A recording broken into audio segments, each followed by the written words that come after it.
Olá, bom dia, bem-vindos à nossa meditação hoje é dia 22 de outubro. Essas meditações começaram em março de 2020, durante o primeiro confinamento aqui na França. E nós continuamos meditando e desde alguns meses estamos meditando sobre a graça, a sabedoria e as palavras. Como a graça de Deus transforma o nosso coração, nos enche da sabedoria de Deus para que possamos falar como Jesus. E vamos, então, meditar hoje sobre a importância das palavras de Cristo no nosso coração. Provérbios, capítulo 15, verso 26. Os planos perversos são detestáveis para o Senhor, mas Ele tem prazer nas palavras puras. E como Jesus falava? Ouçam o que diz João, capítulo 7, versos 45 e 46. Quando os guardas do templo voltaram sem ter prendido Jesus, os principais sacerdotes e fariseus perguntaram: por que vocês não o trouxeram? Verso 46, nunca ouvimos alguém falar como ele, responderam. Nunca ouvimos alguém falar como Jesus. Você nunca vai ouvir alguém falar como Jesus. Porque Jesus é a vida eterna, Emanuel, Deus conosco. Quando ele fala de palavras que são eternas, que tocam o nosso coração. E é muito interessante de ver que as palavras de Jesus podem ter dois resultados nos corações das pessoas da época e das pessoas em todo o tempo. Ou elas se prostram e o adoram, ou elas pegam em pedras, ou então o enviam à cruz. Interessante perceber isso. Lucas capítulo 4, versos 14 a 22, diz o seguinte: então Jesus, cheio do poder do Espírito Santo, voltou para a Galileia. Relatos a seu respeito se espalharam rapidamente por toda a região. E ele ensinava nas sinagogas e todos os elogiavam, por enquanto. Quando Jesus chegou a Nazaré, cidade de sua infância, foi à sinagoga no sábado, como de costume, e se levantou para ler as Escrituras.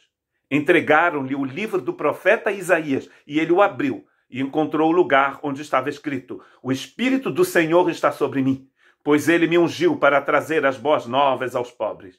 Ele me enviou para anunciar aos cativos que os cativos serão soltos, os cegos verão, os oprimidos serão libertos, e que é chegado o tempo do favor de Deus. Jesus fechou o livro, devolveu-o ao assistente da sinagoga e sentou-se. Todos na sinagoga o olhavam atentamente. Então ele começou a dizer: hoje se cumpriram as escrituras que vocês acabaram de ouvir. Todos falaram bem dele e estavam admirados com as palavras de graça que saíam de seus lábios. Contudo, perguntavam: não é este o filho de José? Palavras de graça saíam dos lábios de Jesus. Muito importante, Jesus fala com palavras cheias de graça. É essa graça que sai dos lábios de Cristo que vai tocar o nosso coração.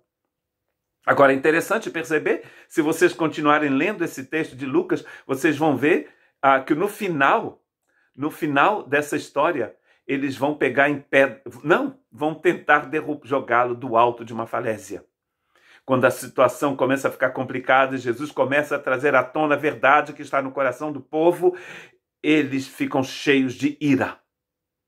Percebem que quando Jesus entra em Jerusalém, as pessoas gritam: Hosana, bem-vindo aquele que vem em nome do Senhor. Ou seja, bendito aquele que vem em nome do Senhor. Alguns dias depois, possivelmente algumas daquelas pessoas vão gritar: crucifiquem este homem.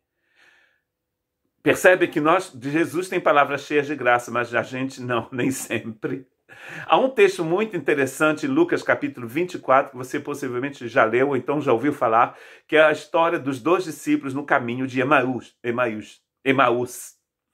Esses dois homens estão voltando de Jerusalém, estão tristes porque Jesus morreu. É verdade que eles ouviram que algumas mulheres foram ao sepulcro naquele mesmo dia de manhã e viram que não havia corpo nenhum dentro do túmulo. Mas esses homens, é claro, não creram, porque eram apenas mulheres. Eles não creram nas mulheres.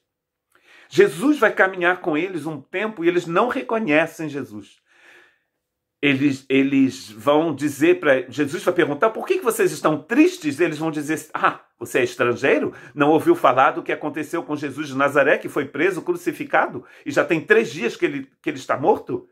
Então Jesus começa a explicar aquilo que a palavra de Deus fala sobre o Messias, sobre a sua morte e ressurreição. Leiamos o final dessa história maravilhosa. Aproximando-se de Emaús, o destino deles, Jesus fez com que seguiria viagem. Mas eles insistiram: fique conosco esta noite, pois já é tarde. E Jesus foi para casa com eles. Quando estavam à mesa, ele tomou o pão e o abençoou. Depois partiu-lhe e lhes disse, e lhes deu. Então os olhos deles foram abertos e reconheceram. Nesse momento, Jesus desapareceu. Disseram um ao outro: não ardia o nosso coração quando ele falava conosco no caminho e nos explicava as Escrituras? O seu coração está queimando quando você ouve a palavra de Deus? Que efeito sobre o seu coração tem a palavra de Jesus?